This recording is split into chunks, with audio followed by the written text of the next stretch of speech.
Buenas tardes, buenas noches, amados hermanos, Dios les bendiga. Por favor, abrimos nuestras Biblias en el Evangelio de Lucas, capítulo 21. Vamos a hacer un pequeño resumen de la clase del día de ayer. Estuvimos leyendo esa ofrenda de esa viuda muy pobre, dice la palabra de Dios. Mientras Jesús estaba en el templo, observó a los ricos que depositaban sus ofrendas en el arca de las ofrendas. Entonces está nuestro Señor Jesús, después de haber mencionado la palabra a estos maestros de la red religiosa, a estos fariseos que les encanta los primeros lugares, que les encanta hacer salutaciones en las plazas y ocupar esos primeros lugares en las mesas de las cenas, en los banquetes. Y lamentablemente, como dice el 47, que estafan descaradamente a las viudas y se apoderan para apoderarse de sus propiedades y luego pretenden ser piadosos haciendo largas oraciones en público. Entonces, después de Jesús haber dicho esto, se refiere a una viuda pobre que está viendo en el templo y ve cómo están depositando en el arca de las ofrendas. Comentaba mi hermano que en ese tiempo, bueno, según comentarios bíblicos, el arca de ofrendas sonaba, se escuchaba la cantidad de monedas que quizás depositaban allí, pero no había un monto establecido acerca de qué llevar al templo. No era como el diezmo que se llevaba del producto de tus cosechas o de tus ganados o de lo que tuvieses trabajando. Y sabemos que esta ley venía para sustentar a los levitas que no tenían parte. Y dice el versículo 2: luego pasó la viuda pobre y echó ahí dos monedas pequeñas, o sea, dos monedas, dice Nueva Traducción Viviente, dos monedas pequeñas. Reina Valera creo que mencionaba dos pequeñas monedas también, y Nueva Versión Internacional me gusta porque habla acerca del material y es de monedas de cobre, las monedas más insignificantes o de menor valor, perdón, las monedas de menor valor de ese momento. Versículo 3. Les digo la verdad, dijo Jesús, esta viuda pobre ha dado más que todos los demás, pues ellos dieron una mínima parte de lo que les sobraba, pero ella, con lo pobre que es, dio todo lo que tenía. Entonces sabemos que aunque un rico pudo haber echado mucho, en comparado con lo que posee esta viuda, que absolutamente es pobre y no tiene nada, ni propiedades, ni ahorros, ni nada. Entonces lo que tiene es lo que echó de, con fe. Hablábamos de depositarle a Dios con fe, de hablar a Dios, ingresar ese dinero en el arca de las ofrendas. Con fe, no por necesidad, citábamos el apóstol Pablo, como enseñaba la iglesia a los Corintios a través del Espíritu Santo, que debe ser una ofrenda dada alegremente, no por necesidad, porque me siento obligado, no porque es un mandamiento. Sí es un mandamiento, pero no verlo de la forma de que si realmente ella lo hubiera hecho en forma de obligación, quizás no hubiese dado todo lo que tenía, sino que se hubiese limitado únicamente al monto establecido, como era antiguo, en el antiguo pacto, que exigía un 10% o el diezmo. Inclusive algo que me gusta de mi hermano Clemente González, eso, una de sus prédicas en la Victoria, él mencionaba que si nosotros como Iglesia de Cristo aprendiésemos un poco acerca de lo que es el diezmo, que es lo mínimo que exigía Dios en el Antiguo Testamento, y era un requisito obligatorio, pero ahora que Dios nos dice que somos una familia en Cristo Jesús, somos hermanos, y deberíamos ofrendar voluntariamente, y si realmente la iglesia primitiva vendía sus propiedades, lo entregaba a los apóstoles para que ellos repartiesen a cada uno según su necesidad, imagínense, ese 10% ya no existía, sino que daban absolutamente todo lo que poseían. Y eso es un caso importante. Y recuerdo lo que decía mi hermanito, que él nos animaba a que inclusive nos esforzáramos por inclusive ir más allá de ese 10%. Entonces, algo que me llama la atención, porque quizás nosotros es una manera de verlo, de hacer un presupuesto para el tema de la ofrenda. Eso depende de cada relación nuestra con nuestro Padre, con nuestro Dios.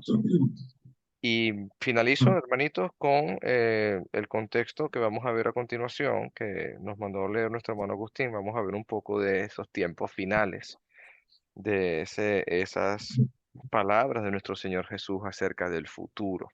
Entonces, la ciencia, perdón, el estudio bíblico le llama a esto escatología, que son las últimas cosas, lo que refiere al futuro.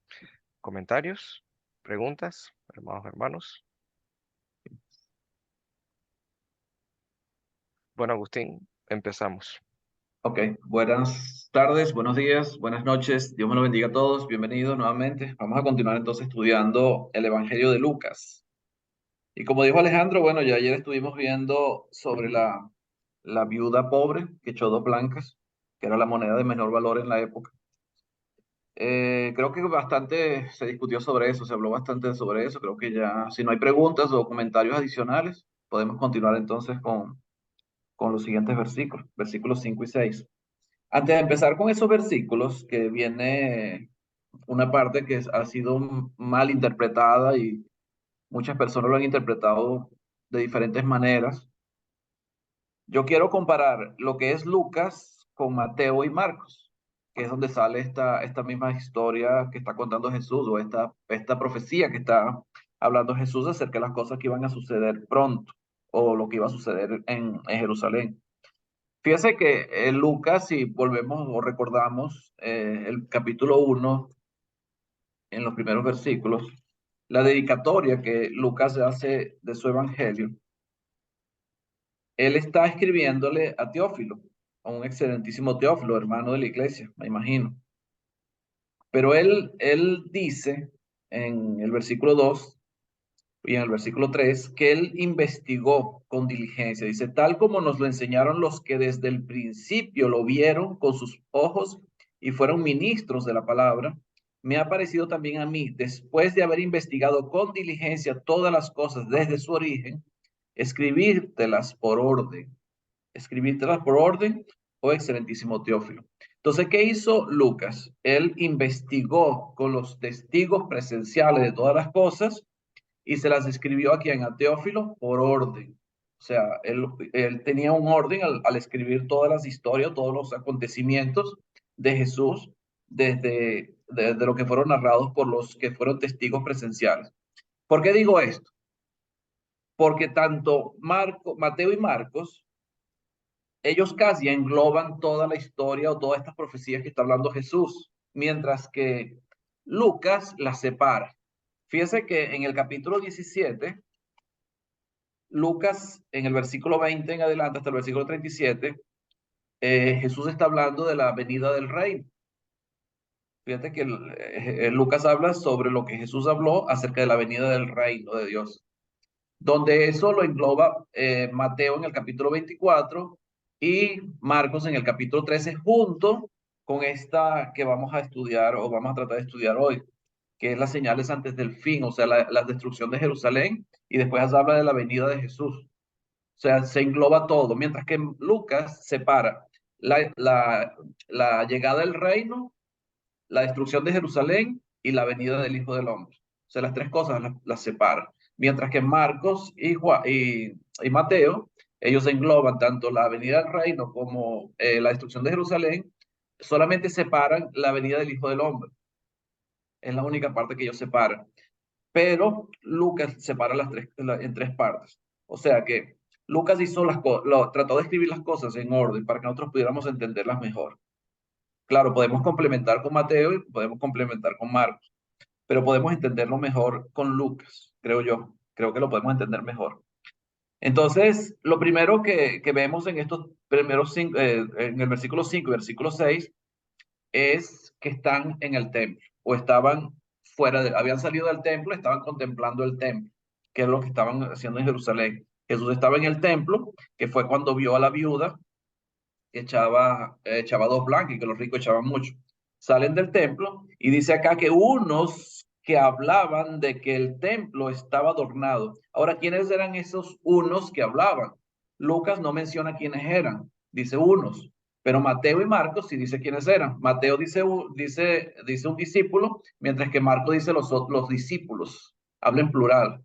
Entonces fueron aparentemente los que hablaron a Jesús acerca del templo, de las cosas que estaban en el templo, fueron los discípulos. Si quieres, vamos allá. Mateo capítulo 24, versículos 1 y 2. Mateo 24, 1 y 2. Ah, Te lo leo, Agustín. sí, puedes leerlo. Cuando Jesús salió del templo y se iba, se acercaron sus discípulos para mostrarle los edificios del templo. Y respondiendo él les dijo, ¿veis todo esto? De cierto os digo que no quedará aquí piedra sobre piedra que no sea derribada. Y en el 13, 1 y 2, Marcos 13, versículo 1 y 2. Saliendo Jesús del templo le dijo a uno de sus discípulos, Maestro, mira qué piedras y qué edificios. Jesús respondiendo le dijo, ¿veis a estos grandes edificios? No quedará piedra sobre piedra cuando no sea derribada. Exacto. Entonces Marco dice, un discípulo se le acercó. Mateo dice que sus discípulos, ¿verdad? No dice cuáles, pero dice, habla de los discípulos. Y Lucas dice a unos que hablaban de que el templo estaba adornado, a unos, pero aparentemente eran los seguidores, los que estaban con Jesús. Aparentemente eran los mismos apóstoles, los discípulos, los que estaban más cerca, los que eran más cerca o más cercanos a Jesús, que eran ellos. Estaban hablando acerca del templo, de lo que veían en el templo. Ahora, vamos a leer versículo 5 y versículo 6. ¿Puedes leerlo, Alejandro, del capítulo 21 de Lucas? Amén, varón. Y a uno de los que hablaban en el templo estaba adornado de hermosas piedras y ofrendas votivas, dijo, en cuanto a estas cosas que veis, días vendrán en que no quedará piedra sobre piedra que no sea destruida. Exacto. ¿Qué estaban haciendo entonces los discípulos? Estaban viendo el templo y estaban que, O sea, viéndole su hermosura y viendo que es una obra majestuosa. o sea, estaban impresionados con la obra del templo, o sea, lo que era el templo, la hermosura, todas las, fíjate que habla de la, que estaba adornado de hermosas piedras y ofrendas votivas. O sea, habían hermosas piedras, imagino que eran piedras valiosas, no sé si eran piedras preciosas, imagino que sí. Y eran piedras hermosas y ofrendas votivas. Esas ofrendas votivas eran lo que las personas ofrendaban eh, haciendo votos. O sea, es como hace hoy en la Iglesia Católica que tú haces una promesa y tienes que cumplir la promesa entregando algo, pues. En este caso, los judíos hacían ofrendas votivas, o sea, entregaban cosas al templo como regalo, pues, por las promesas que ellos le hacían a Dios. Y entonces eran las ofrendas votivas, eran adornos y normalmente eran cosas valiosas lo que se ofrendaba en el templo, por lo menos y quedaban fijos, ya quedaban ahí en el templo. Entonces ellos estaban impresionados por la hermosura del templo. Ahora, ¿por qué razón? Es la pregunta que yo hago. ¿Por qué razón Jesús le dice, esto va a ser todo destruido? Aquí no va a quedar piedra sobre piedra.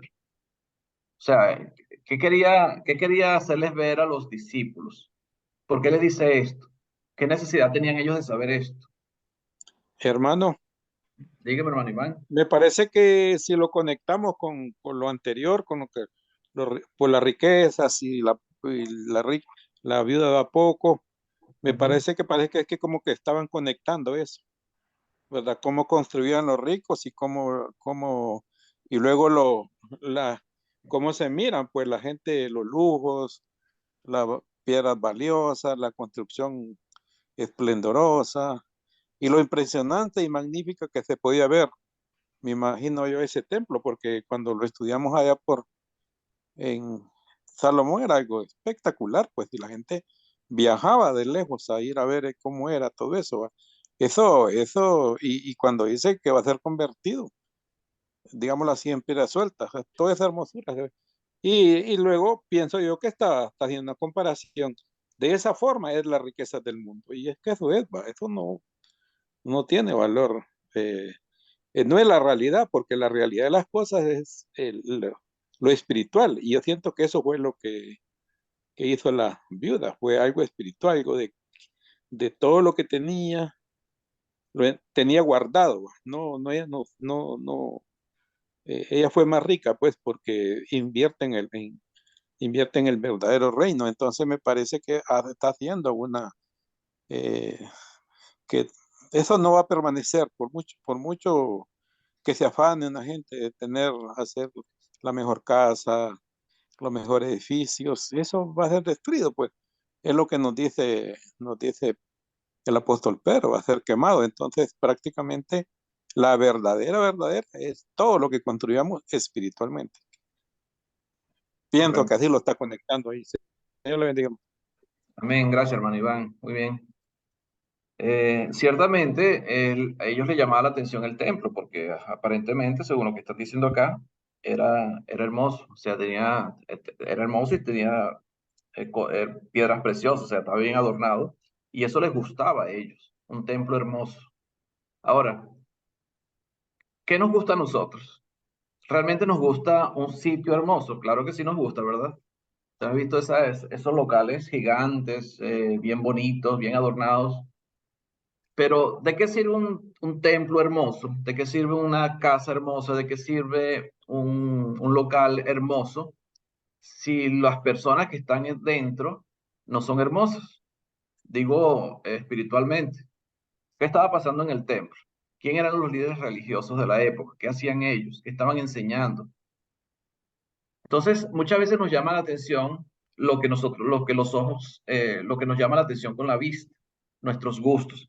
Fíjese, yo lo llevé y me acordé, fue de Samuel cuando unge a David, allá en el capítulo 16 de Primera de Samuel, cuando Dios desecha a Saúl como rey de Israel y elige a otro, y le dice que vaya a la casa de Isaí para que elija de sus hijos a un varón que va a ser el que va a ser ungido como rey de Israel. Y cuando empiezan a pasar los hijos de él para ver cuál era el que Dios había elegido, Samuel decía, este seguro es, porque veía su buen parecer. Dice el versículo 7 de Primera de Samuel, el versículo 6. Y aconteció que cuando ellos vinieron, él vio a Eliab y dijo, de cierto, delante de Jehová estás ungido. O sea, porque era hermoso, de buena estatura, representaba pues, una persona, y él decía, este debe ser el ungido de Dios, porque ¿qué veía Samuel? Lo físico, lo de afuera. El Y fíjate lo que exterior. le dice, y fíjate lo que le dice Dios en el versículo 7. Y Jehová respondió a Samuel, no mires a su parecer ni a lo grande de su estatura, porque yo lo desecho. Porque Jehová no mira lo que mira el hombre, pues el hombre mira lo que está delante de sus ojos, pero Jehová mira el corazón. Entonces, ¿qué mira Dios realmente? O sea, tu corazón es lo que está mirando Dios realmente. No está mirando lo físico, el esplendor que tú puedas tener en un local o en un sitio, sino que está viendo es tu corazón realmente, tu verdadera, tu sinceridad en cuanto a la adoración, en cuanto a buscar a Dios. De repente tú puedes ver una congregación o un sitio donde se congregan para alabar a Dios, un sitio muy bonito, y a lo mejor Dios no le agrada, porque aunque el sitio es bonito. ¿Por qué? Porque no se está adorando a Dios correctamente o no se está adorando a Dios de corazón. Y puede ser que un grupo de personas, de cristianos, estén adorando a Dios en la calle o en un parque, sin local, y eso sí le agrada a Dios. ¿Por qué? Porque Dios no mira lo que mira el hombre. Cuando el hombre ve un grupo de personas adorando en un parque, dice, mira, eso no puede ser la iglesia porque no tiene un local. O miramos siempre lo físico, no miramos lo espiritual. Tendemos a mirar siempre las cosas físicas. Juan, en su primera carta, él hablaba de que no teníamos que amar o no debemos amar al mundo, ni las cosas que están en el mundo. Dice el versículo 15 del capítulo 2 de Primera de Juan. No améis ni las cosas que están en el mundo. Si alguno ama el mundo, el amor del Padre no está en él. Porque todo lo que hay en el mundo, los deseos de la carne, los deseos de los ojos, la vanagloria de la vida, no proviene perdón, no proviene del Padre, sino del mundo. Y el mundo pasa y su deseo, pero el que hace la voluntad de Dios permanece para siempre. Entonces, ¿qué es lo que debemos hacer, no? ¿O qué es lo que Dios le agrada realmente? No estoy diciendo que el hecho de tener un local bonito esté mal. No se trata de eso. Se trata de que primero tenemos que arreglar nuestro corazón. ¿Cómo está nuestro corazón con Dios? ¿Cómo está nuestra vida con Dios? Eso es lo que Dios busca de nosotros primeramente. ¿Por qué Cristo le dice a ellos que todo esto que ustedes están viendo va a ser derribado, que no va a quedar piedra sobre piedra? Dice, mira, por más hermoso y por más ostentoso que pueda ser este lugar, este templo, es físico, es del mundo, y eso va a quedar en el mundo. O sea, lo importante no es lo físico, no es lo ostentoso de un sitio. Lo importante es realmente el propósito por el cual ese sitio está ahí. y ese propósito no se estaba cumpliendo. Y tiene que ver también con la viuda. Estaban hasta desatendiendo a las viudas en sus necesidades. Estaban devorando la casa de las viudas. Y esos eran los que dirigían las cosas de Dios, los que dirigían las enseñanzas, los que cuidaban o supuestamente vigilaban que cuidaran la ley. Eran los que tenían que tener, eran los que ministraban en las cosas de Dios. Entonces, ¿de qué sirve que tengas un lugar muy bonito y tu corazón esté fuera o esté apartado de Dios? Tu corazón esté completamente apartado de Dios. Entonces, primeramente hay que renovar la casa, pues, la casa interna nuestra, el corazón, para después poder adorar a Dios en un sitio. Si lo tenemos muy bonito y puede ser un lugar chévere, bonito y grande, mejor. Pero primeramente es el corazón el que tenemos que primeramente renovar en nuestras vidas. Un corazón que agrade a Dios. Por eso le dice a ellos, porque no tendría sentido que Jesús le esté diciendo esto va a ser todo derrumbado. Esto va a ser todo derrumbado. O sea, como diciendo, ustedes lo ven muy bonito, ustedes lo ven muy portentoso, muy grande, muy ostentoso, pero esto va a quedar en nada. Esto se va a derribar todo, porque esto es material. Esto está en el mundo y aquí se va a quedar todo. O sea, lo importante no es estas cosas materiales, lo importante es lo espiritual, es lo que queda para nosotros, ¿verdad? Y nuestra sinceridad y nuestro amor hacia Dios. No sé si quieren hacer comentarios acerca de esto.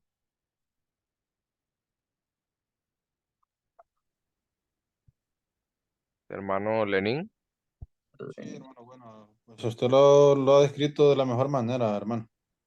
amén, En varón. cuanto, en cuanto a que nuestro Señor Jesucristo, pues no les quería enfatizar en cómo se ve una iglesia estructuralmente, físicamente o terrenalmente, sino en el interior de cada miembro. Eso es lo que nuestro Señor Jesucristo quería enfatizar y que pues más adelante los demás versículos les empieza a hacer una especie de advertencia de que vendrán muchos en su nombre diciendo que son el Mesías, que afirmarán que son el Mesías y diciendo muchas cosas falsas. Sí, correcto. ¿Alguien más? ¿Comentarios? Sí, Agustín, pienso también que nuestro Señor Jesús está enseñando y también preparando un poco el tema de lo que él va a hacer, ¿no? Que como se lo dijo ahí, que lo escribió Juan, destruir este templo y en 3 días lo levantaré. O sea, esto también tiene algo que ver que él era o él es ese templo y inclusive cada uno de nosotros, como nos explicaba el apóstol Pablo, que somos templo de Dios. Amén. Así es, hermano. El templo verdadero de Dios somos nosotros. A veces confundimos eso. O la gente del mundo lo confunde. Nosotros ya creo que no lo confundimos. Tú sabes muy bien cuál es el templo de Dios realmente. ¿Iba a decir algo, Lenín? No, Ok. solamente no. Ok, vamos a leer entonces. Vamos con el versículo 7 al versículo 24. ¿Quién lo puede leer? Versículo 7 al versículo 24. Señales antes del fin, según el título que pone la traducción acá en la Biblia. Leo, hermano, Lea. 7 al 24, Sí. dice así. Y le preguntaron diciendo, Maestro, ¿cuándo será esto? ¿Y qué señal habrá cuando todas estas cosas estén para suceder? Él entonces dijo, mirad que no seáis engañados, porque vendrán muchos en mi nombre, diciendo, yo soy el Cristo, y el tiempo está cerca, mas no vayáis en pos de ellos. Y cuando digáis de guerra, cuando oigáis de guerras y de sediciones, no os alarméis, porque es necesario que estas cosas acontezcan primero, pero el fin no será inmediatamente. Entonces les dijo, se levantará nación contra nación y reino contra reino, y habrá grandes terremotos y en diferentes lugares hambres y pestilencias, y habrá terror y grandes señales del cielo. Pero antes de todas estas cosas os echarán mano y os perseguirán y os entregarán a las sinagogas, a las cárceles, y seréis llevados ante reyes y ante gobernadores por causa de mi nombre. Y esto os será ocasión para dar testimonio. Proponed en vuestros corazones no pensar antes cómo habéis de responder en vuestra defensa, porque yo os daré palabra y sabiduría, la cual no podrán resistir ni contradecir todos los que se opongan, mas seréis entregados aún por vuestros padres y hermanos y parientes y amigos, y matarán a algunos de vosotros, y seréis aborrecidos de todos por causas de mi nombre. Pero ni un cabello de vuestra cabeza perecerá. Con vuestra paciencia ganaréis vuestras almas. Pero cuando viereis a Jerusalén rodeada de ejércitos, sabed entonces que su destrucción ha llegado. Entonces los que están en Judea huyan a los montes, y los que en medio de ella váyanse, y los que están en los campos no entren en ella, porque estos son días de retribución para que se cumplan todas las cosas que están escritas. Mas hay de las que están encintas y de las que críen en aquellos días, porque habrá gran calamidad en la tierra e irá sobre este pueblo, y caerán a filo de espadas y serán llevados cautivos a todas las naciones, y Jerusalén será hollada por los gentiles hasta que los tiempos de los gentiles se cumplan. Amén. Amén. Ok. Ok, como dije antes, muchos han utilizado estos versículos o estas enseñanzas o esta revelación que está dando Jesús para hablar sobre el fin del mundo. Dice que habrán guerra y vendrá nación contra nación y reino contra reino, habrá terremotos, de tantas, todas las señales que muestran acá. Pero ¿a qué se está refiriendo realmente Jesús? Y la clave está en el versículo 20. ¿A qué se está refiriendo Jesús? Pero cuando viereis a Jerusalén rodeada de ejércitos, sabed entonces que su destrucción ha llegado. Entonces está hablando de qué? No está hablando del fin del mundo. O sea, ¿qué fue lo que le preguntaron los discípulos? Versículo 7. Y le preguntaron diciendo, Maestro, ¿cuándo será esto? ¿De qué habla? ¿Qué es esto de lo que están preguntando ellos? Lo Jesús le viene diciendo en el versículo 6, que en cuanto a estas cosas que veis, días vendrán en que no quedará piedra sobre piedra que no sea destruida. Entonces está hablando de la destrucción del templo. De todas estas cosas que ustedes están viendo, días vendrán en que no quedará piedra sobre piedra que no sea destruida. Entonces ellos le preguntan, ¿cuándo será esto? ¿Cuándo será destruido el templo? ¿Y qué señal habrá cuando estas cosas estén para suceder? ¿Y qué señal habrá? O sea, no solamente cuándo, sino qué señal habrá para saber cuándo será la destrucción. Jesús no le dice exactamente cuándo va a suceder, pero sí le muestra cuáles son las señales que van a haber cuando eso vaya a suceder. Entonces, ¿cuáles son las señales? Todas las que viene describiendo Jesús en este texto. ¿Pero de qué está hablando? De la destrucción del templo. Ahora, solamente no fue el templo destruido, sino que toda Jerusalén fue destruida. O sea, todo lo que fue Jerusalén fue destruida por los romanos en el año 70. ¿Quién era el emperador? ¿Se acuerdan el emperador que gobernó desde el año 69 hasta el 78, si no me equivoco? Ese era Nerón, Agustín. No, Nerón gobernó hasta el 68. Él murió en el 68, Nerón. No En me el acuerdo. 70, en el 70 fue Vespasiano. Mm, Era el que gobernaba, o sea, era el emperador romano, y Tito era el general que destruyó el templo y destruyó Jerusalén. Fíjense que me llama la atención que en Mateo y en Marcos no habla de que Jesús haya dicho de que cuando veas a Jerusalén rodeada de ejércitos, sabed entonces que su destrucción ha llegado. Ellos dicen otra cosa y hablan de una profecía de Daniel. Daniel, vamos un momentico allá, 24. Mateo capítulo 24.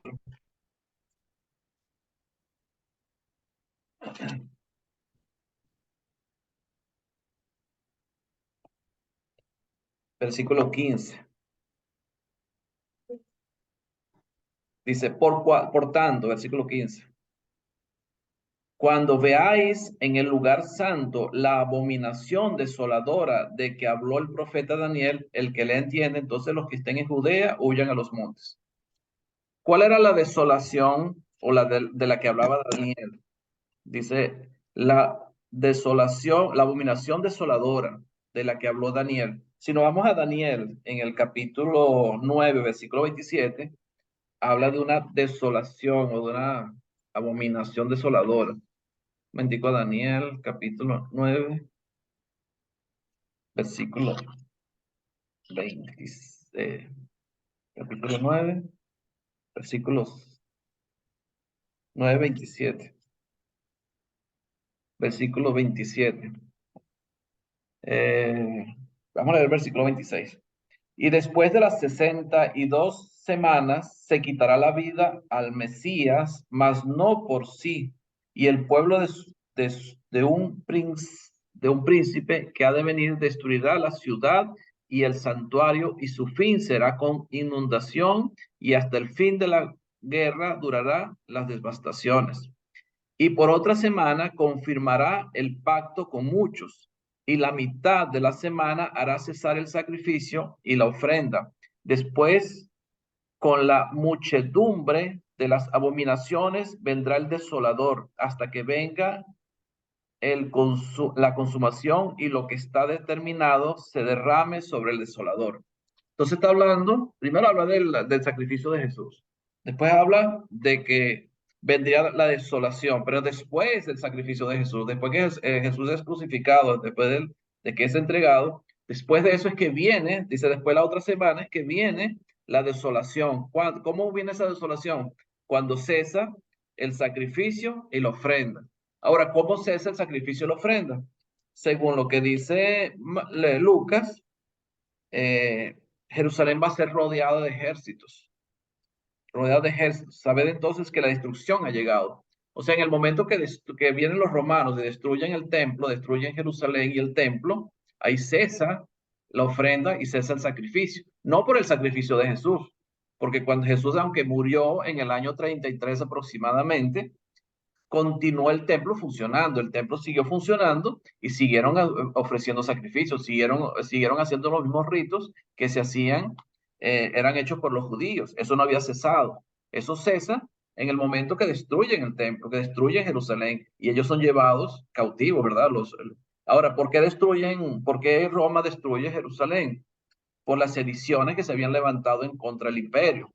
Había una secta que eran los celotes, no se han escuchado de ellos. Los celotes eran grupos que luchaban contra Roma, contra la liberación de Jerusalén o de lo que era el pueblo de Judá o el pueblo de Israel del sometimiento a Roma. Y ellos asesinaban soldados romanos, también asesinaban a veces hasta saduceos, porque los saduceos, a pesar de que eran los encargados del templo, los que vigilaban el templo, pero ellos tenían asociación con los mismos romanos y eran los que vigilaban que el pueblo cumpliera con Roma también. Ellos estaban asociados porque eran los que vigilaban que Roma, que los judíos cumplieran también con Roma, porque ellos eran como la asociación, estaban asociados a Roma para que no tuvieran ningún tipo de dificultad, y por eso eran los que dominaban la parte del templo, mientras que los fariseos y los escribas, ellos estaban más en la parte de las sinagogas, enseñando lo que era la parte de la ley, aunque también participaban en el templo, pero el dominio lo tenían los saduceos.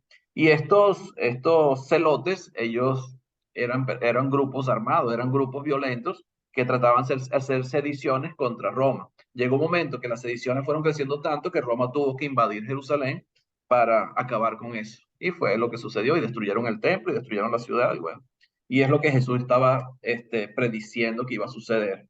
Él no les dijo cuándo iba a suceder, pero sí les dijo cuáles eran las señales que iban a seguir antes que sucediera todas estas cosas, que era la destrucción. Y la última señal era cuando vieran a los ejércitos rodeando Jerusalén, que tiene que ver con la desolación de la que habló Daniel, de la que habló tanto en Mateo como en Marcos. Él habla de esa desolación que iba a llegar, que era cuando cesara el sacrificio y la ofrenda en el templo. Es lo que yo estuve investigando y creo que es más o menos lo que yo deduje de todo esto. Ahora, ¿cuáles eran las señales? Dice, mirad que no seáis engañados, porque vendrán muchos en mi nombre diciendo yo soy el Cristo. Ahora, vendrían después que Jesucristo haya resucitado y ido al cielo. Vendrían muchos en su nombre diciendo yo soy el Cristo. La Biblia no nos menciona personas que hayan dicho esto, o sea, hayan hecho pasar por Cristo. Pero sabemos que la iglesia en el primer siglo pensaban que Jesús iba a resucitar muy pronto, no resucitar, iba a venir muy pronto nuevamente, porque él había prometido que iba a venir.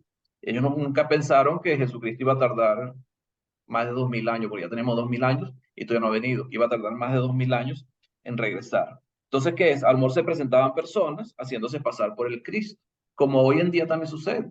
Hay personas que se están haciendo pasar por Cristo, por ahí todavía. Yo soy, en mi nombre diciendo yo soy el Cristo y el tiempo está cerca, mas no vayáis en pos de ellos. O sea, no le hagan caso. Ahora, ¿por qué no le iban a hacer caso? ¿Cómo iban a saber ellos si era o no era el Cristo? ¿De qué manera podían identificar si era o no era el Cristo? Fíjense lo que dice Apocalipsis. Apocalipsis capítulo 1.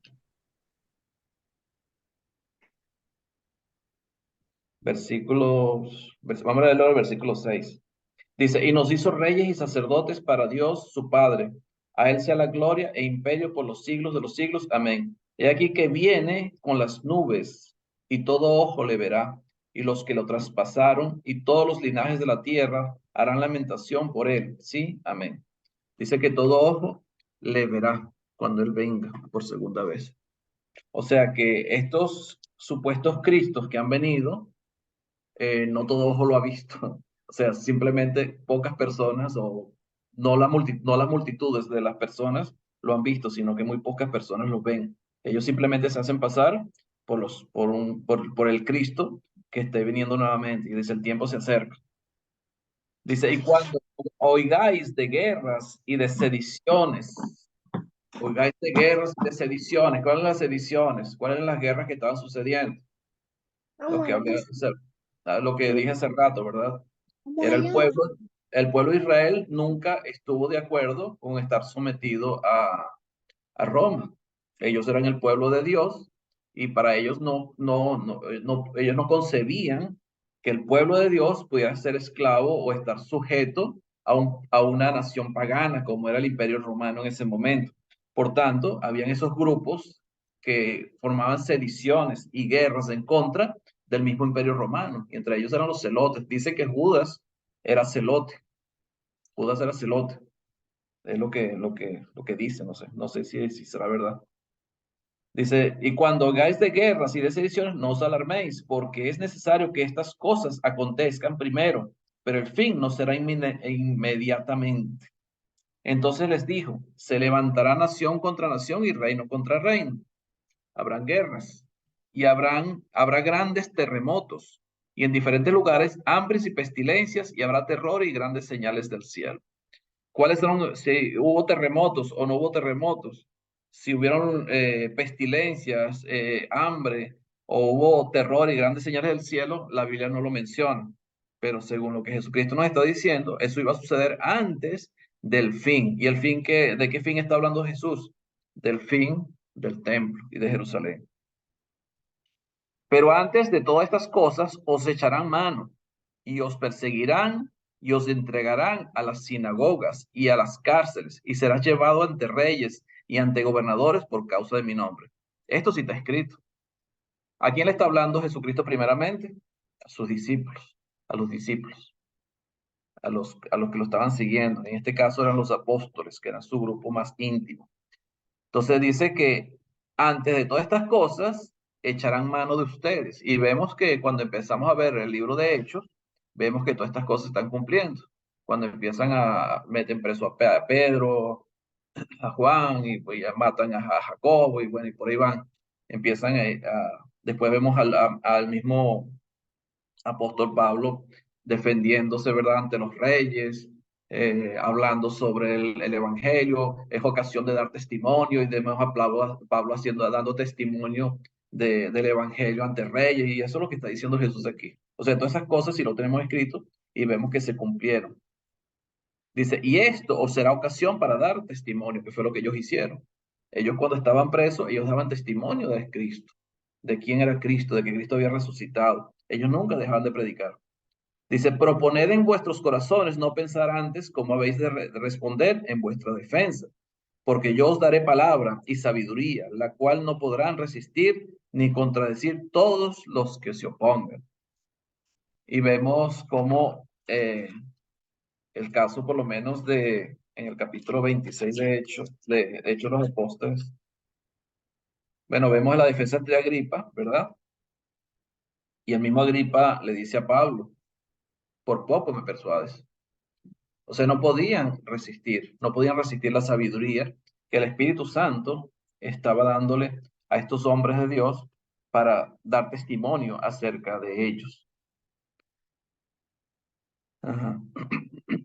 Dice el versículo 16, mas seréis entregados aún por vuestros padres y hermanos y parientes y amigos, y matarán a algunos de vosotros. Ahora, ¿por qué eran entregados?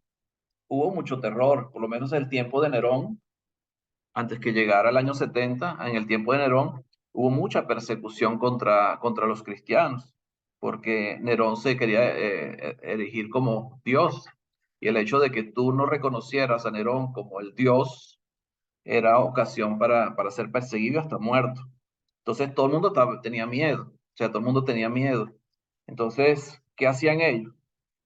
Cuando los agarraban tenían que traicionar a su propia familia, o sea, tenían que ser entregados, no, yo fui yo, fue él, o sea, siempre había traición, o sea, o sea, el terror en ese momento era muy grande por el hecho de no negar a Jesús.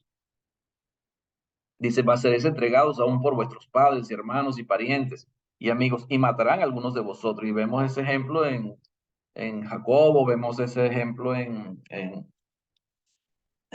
el primer mártir, ¿cómo se llamaba? ¿Quién se acuerda? Esteban. Esteban, ¿verdad? Los matarán por causa del testimonio. Y seréis aborrecidos de todos por causa de mi nombre. Eso también se cumplió, ¿verdad? Y lo vemos en la Biblia.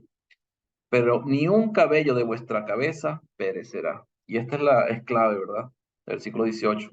Pero ni un cabello de vuestra cabeza perecerá. Con vuestra paciencia ganaréis vuestras almas. Y esa es la paciencia de la que la hermana Alicia estaba hablando. Con vuestra paciencia ganaréis vuestras almas. ¿Y cuál era la paciencia que tenían que tener ellos en ese momento? O sea, no es fácil tener paciencia cuando tú eres perseguido, cuando eres aborrecido, cuando te quieren matar, o sea, cuando te meten preso, cuando te golpean, cuando te torturan. Ahora, ¿de qué paciencia está hablando? Es aguantar como Jesús lo hizo, sin quejarse. O sea, aunque el dolor podría estar presente en nuestras vidas o en las vidas de ellos, tenías que aguantarlo porque sabías que estabas caminando el camino correcto. Dice, por vuestra paciencia ganaréis vuestras almas. Entonces las almas se ganan también con paciencia. O sea, las almas nuestras, no las almas de los demás. Nuestra alma la ganamos con paciencia. ¿Por qué? Porque a veces, como pasó el caso de Job, ¿verdad? Job no entendía por qué estaba sucediendo todo eso que le estaba sucediendo en su vida, pero él tuvo paciencia y aguantó. ¿Por qué qué? Porque creía en Dios y creía y confiaba de que Dios tenía un propósito para lo que estaba pasando. Y él confiaba en eso y tuvo paciencia. Al final, bueno, vemos el resultado que obtuvo. Pero cuando viereis a Jerusalén rodeada de ejércitos, sabed entonces que su destrucción ha llegado. Y esa era la señal. O sea, va a haber sediciones, va a haber terremotos, va a haber hambre, va a haber pestilencia, va a haber señales en el cielo, va a haber guerra, va a haber todas esas cosas, pero todavía no. Ustedes van a ser perseguidos, van a matar a algunos de ustedes, van a ir presos, los van a llevar ante reyes, ustedes van a dar testimonio, pero todavía no. Pero cuando vean a Jerusalén rodeada de ejércitos, ahí sí. Entonces la señal era esa, la última señal. Cuando vean a Jerusalén rodeada de ejércitos, ahí sí. Entonces, dice, entonces los que estén en Judea huyan a los montes. ¿Por qué tenían que huir? Pues se quedan Por en Jerusalén y iban a matar. la guerra, así como los de Ucrania salen corriendo. Exactamente, o sea, huye, había guerra, o sea, estaban destruyendo, iban a destruir la ciudad, iban a destruir el templo. Y los que estén, y los que en medio de ella, váyanse, y los que estén en los campos, no entren en ella. O sea, huyan de Jerusalén, váyanse de ahí. ¿A quién le está hablando? A los cristianos. Huyan, no se queden ahí. O sea, a pesar de que ellos confiaban en Dios, de que sabían que Dios los iba a ayudar, y Dios estaba con ellos, Jesucristo les está advirtiendo, algunos de ustedes los van a matar y los van a llevar presos y los van a torturar y van a tener que, y eso va a ser ocasión de que den testimonio. Pero huyan, o sea, cuando vean ejército, huyan. Entonces, Dios está con nosotros, pero tenemos que accionarnos también, o sea, tenemos que accionarnos nosotros. No esperar que Dios haga todo, sino que nosotros tenemos que accionar también y saber lo que debemos hacer y lo que no debemos hacer, cuándo podemos actuar y cuándo no podemos actuar. En este caso, Jesús le está diciendo, cuando vean esto, váyanse, se huyen, no se queden ahí, porque lo más seguro que si se quedan ahí, o los matan o los llevan exiliados, ¿verdad? Los llevan exiliados. Eh, porque, Hermano, ajá, versículo, dígame hermano Iván. sí, hermano, en este tema hay que recordar que el mes de agosto lo dedicamos a hacer estas preguntas. No es tan sencillo, ¿verdad? Pero porque si vemos ahí en Mateo, hacen dos preguntas, Mateo 24:3. Ajá, Dinos, dinos, ¿cuál será estas cosas? Una, ¿qué señal habrá de tu venida y del fin del siglo? Eso hay que también verlo porque siglo, ¿qué significa siglo? Y eh, la cuestión, el planteamiento que le hicieron de la venida. Esas cosas las estudiamos y realmente, por lo que usted decía, pues mucha gente se encarga de empezar a meter miedo, porque casi la mayor parte, especialmente en la persecución de la iglesia, y hay mucha cosa que se dio pues en ese tiempo que se esté hablando ahí, ¿verdad? exacto. Utilizan mucho esto y hay cosas que no las vamos a poder, no las vamos a poder concretizar hasta este tiempo, sino que en el tiempo que se dio ahí en ese lapso, estamos hablando de prácticamente más o menos el año 70 fue destruida Jerusalén, ¿va? En el año 70, sí.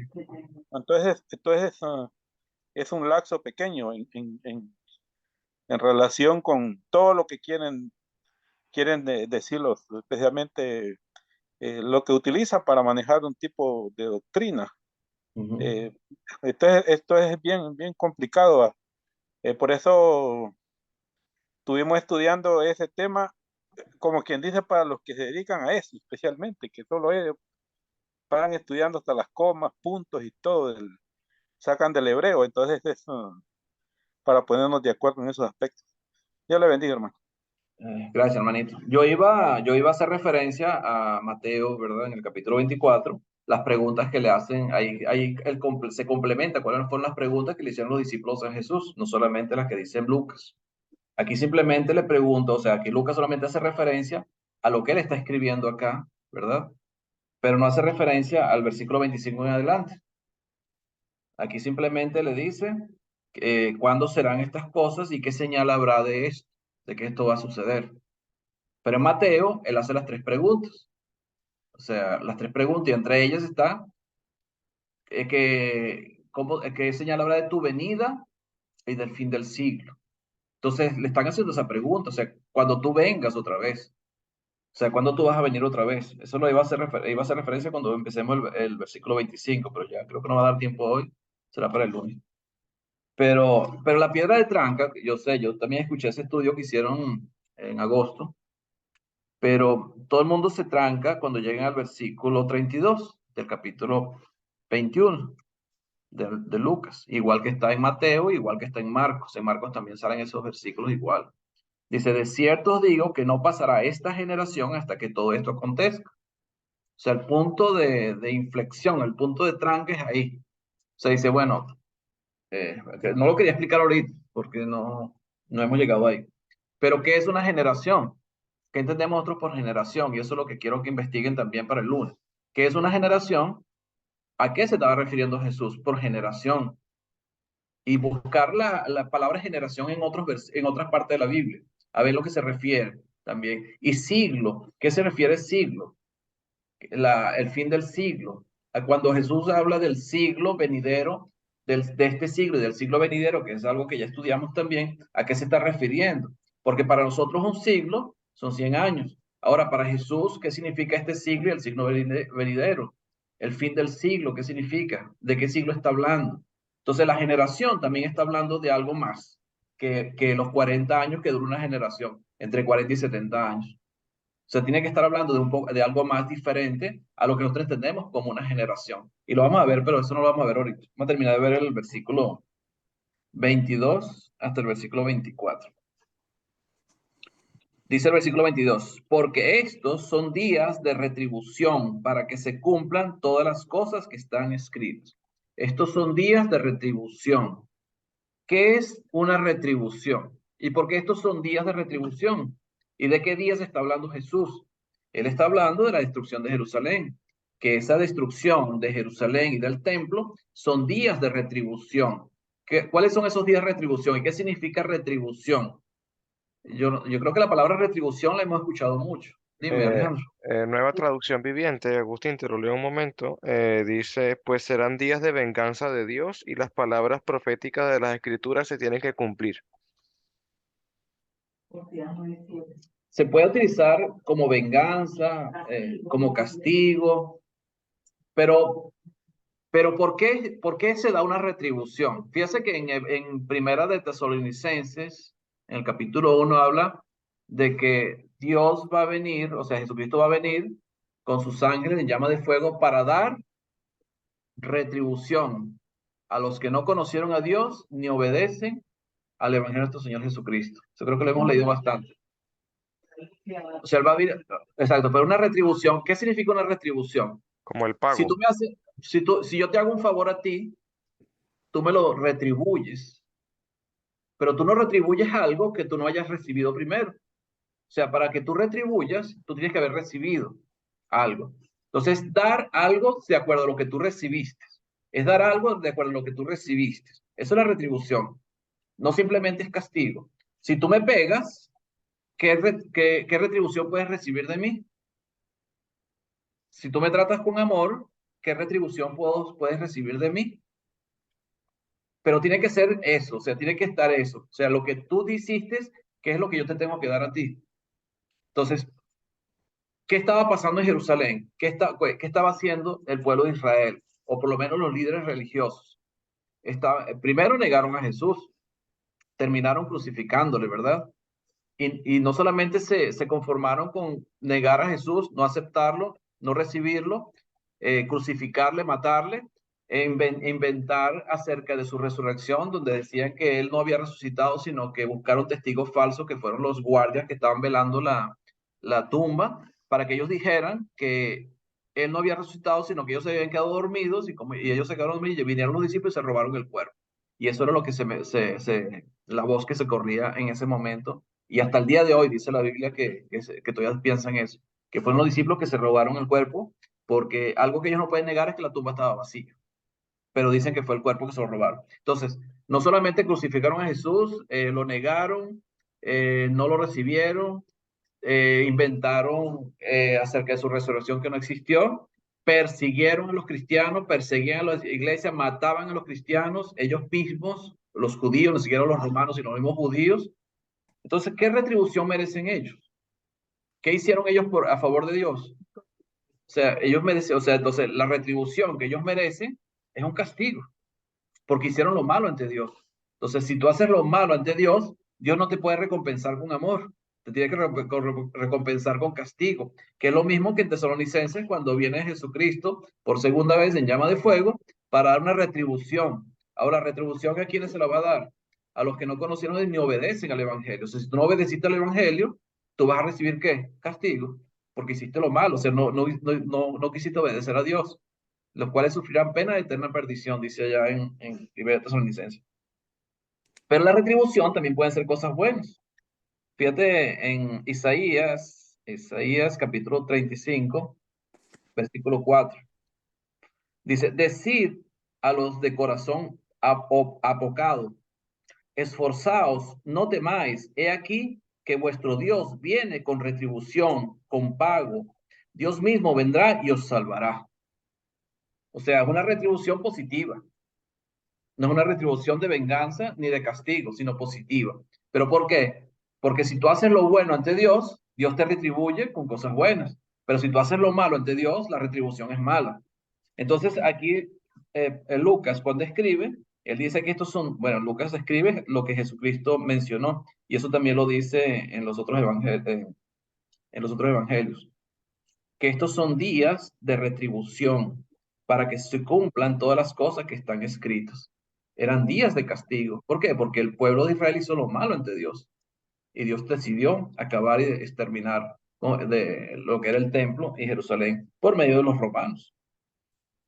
Dice el versículo 23, más hay de las que estén encintas y de las que críen en aquellos días, porque habrá gran calamidad en la tierra e ira sobre este pueblo. ¿Cuál pueblo? El pueblo de Israel, ¿verdad? Habrán ira. Y imagínate, estás encinta, estás embarazada, tener que correr o huir de Jerusalén en esa situación de lo que estaba viviendo en ese momento, no era fácil. Dice, y caerán a filo de espada y serán Hermano, llevados cautivos. Ajá, dígame, hermano Iván. en ese versículo 22, hermano, hablando Ujú, un poquito, porque habla ahí sobre que los matarán a espada, que serán enviados cautivos a todas las naciones del mundo, ajá, Jerusalén será pisoteada por los gentiles. Entonces, prácticamente está hablando cuando llegó el Tito, el general, correcto. dije que fueron dispersados, fueron esclavos y muchos, y la ira y la aflicción cayeron sobre los israelitas, o sea, todo lo que se está expresando. Y hace énfasis también sobre la conquista Jerusalén, incluso se sabe que hoy que donde estaba el templo hicieron una mezquita, la mezquita de Omar, entonces se les cambió toda aquella idea que tenían yo siento que ellos tenían tres cosas sagradas, tenían ese templo, el Sanedrín, y tenían prácticamente, supuestamente el respeto a la ley. Ese se quedan sin nada. Hay que recordar que los israelitas volvieron a reunirse hasta el 48. O sea, es un montón de años Sí, que estuvieron dispersos, entonces, para que volvieran a ser israelitas de vuelta. Entonces, eso ya se lo sabía. Y en esa forma viene siendo retribución como un castigo fuerte, ¿va? Porque exactamente. fue fuerte lo que les pasó a ellos. Por lo mismo, por la misma desobediencia. Incluso podemos ver que vino Jesucristo y incluso lo rechazaron, eh, lo, todo lo que le hicieron a nuestro Señor. Entonces eso fue retribuido porque hicieron lo mal. Muchos en aquel tiempo de repente vemos que los mismos judíos quedaron como falsos maestros, los vemos en la iglesia de Corinto, en Colosas, en Gálatas, vemos todavía ellos queriendo, haciendo el impulso por, primero, antes de que fueran cristianos, tenían que ser judíos. Que Dios le bendiga, hermano. Amén.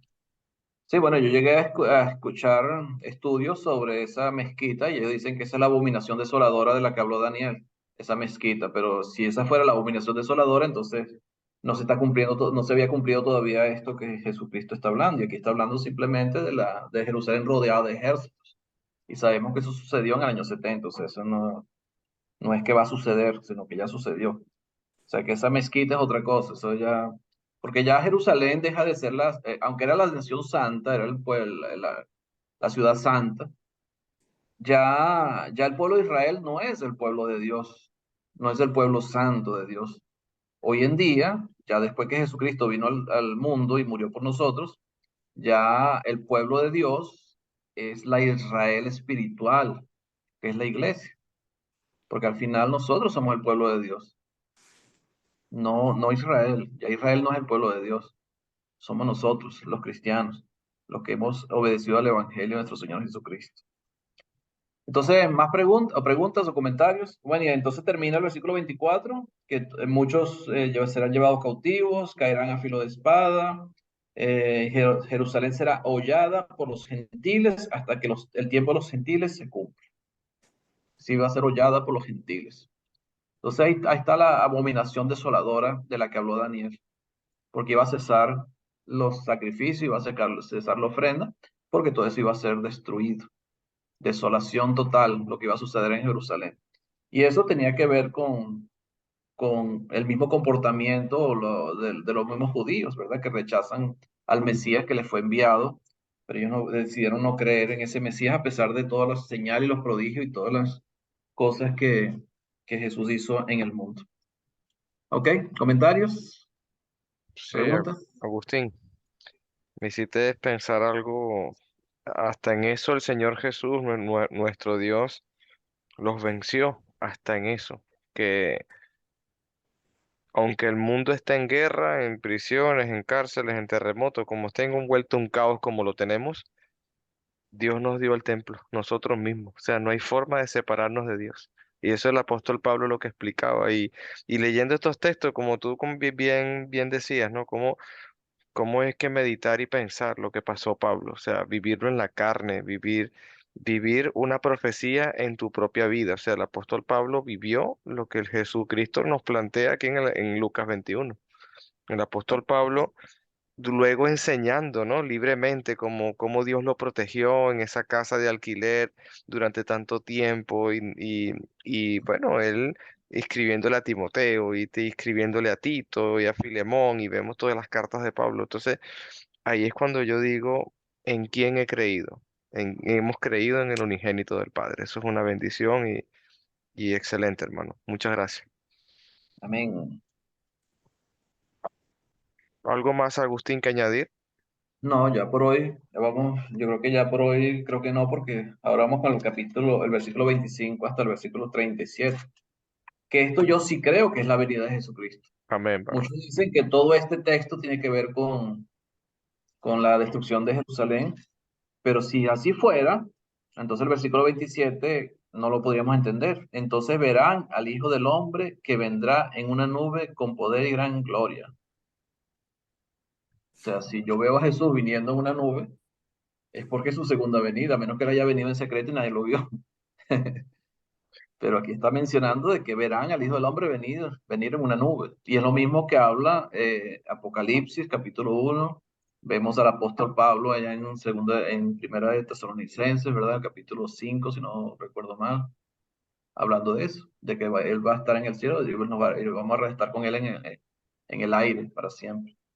Y lo mismo que dice Hechos capítulo 1, cuando los ángeles le dicen a los discípulos, cuando ven que Jesús se ocultó en una nube, eso era una nube, se lo llevó y se ocultó en una nube, y ellos están mirando arriba y le dicen así mismo, como no se fue, va a venir.